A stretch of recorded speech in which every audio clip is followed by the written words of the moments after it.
Last week I began with a story from Pope Francis, and I'd like to share another one of his stories this week.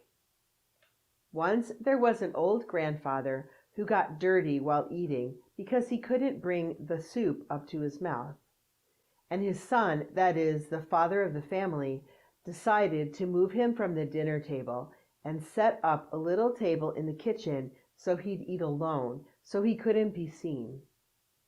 In this way, he wouldn't make a bad impression when his friends came over for dinner.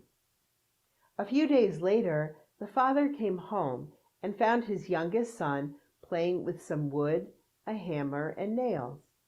He asked him, "What are you making?" "I'm making a table, Papa," he responded. "A table? Why?" "To have one for you when you grow old, so you can eat there." Society marginalizes the elderly, and we have to admit that sometimes we do it too. During the holidays, many of us tend to shy away from or even hide away those who are frail, disabled, or just odd. We don't want them to ruin our picture-perfect Christmas. This tendency is even found in our holiday stories. The Nutcracker Suite has the strange, one-eyed Uncle Drosselmeyer. Dickens' A Christmas Carol has Scrooge, and Dr. Seuss gave us the Grinch. They're all ornery, isolated old men who inspire fear. What we don't take into account is that avoiding those who are odd or lonely just pushes them further down the road of isolation and despair. St. Jean Jugan founded our congregation by gathering up all the homeless elders she found in her midst and giving them a home. Many were alcoholics and beggars, the misfits and undesirables of her time, but that just made her love them all the more. Because she loved them, she drew them out of their misery.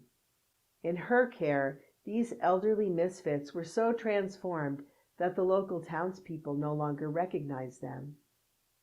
Thinking about Jean Jugan's first home for the elderly reminds me of a popular song from the 1940s. Don't worry, I won't sing it. You're nobody till somebody loves you. You're nobody till somebody cares. You may be king, you may possess the world and its gold, but gold won't bring you happiness when you're growing old. You're nobody till somebody loves you, so find yourself somebody to love. Christmas reminds us of Christ's universal yet personal love for each of us.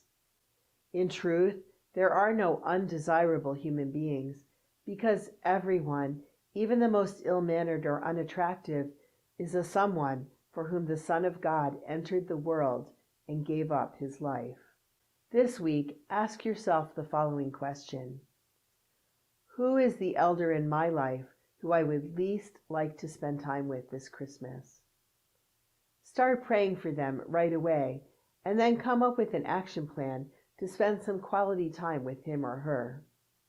Here's another suggestion. We would never dream of excluding the little ones from our family gatherings, so we kid-proof our homes before they arrive. What about our frail elders? Give some consideration to how you might make your home and your holiday plans more accessible to the oldest members of your family, especially those whom you might be tempted to exclude because welcoming them takes extra effort. Be practical and think about everything from bathroom accessibility to your menu. If your loved one is in a long-term care facility, ask the staff if they have any special needs.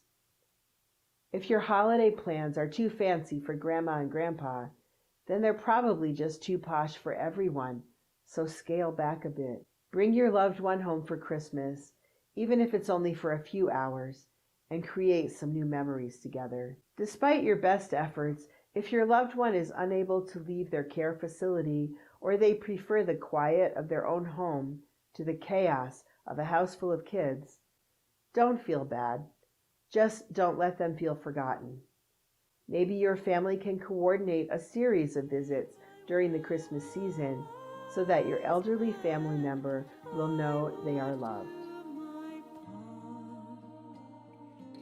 it was.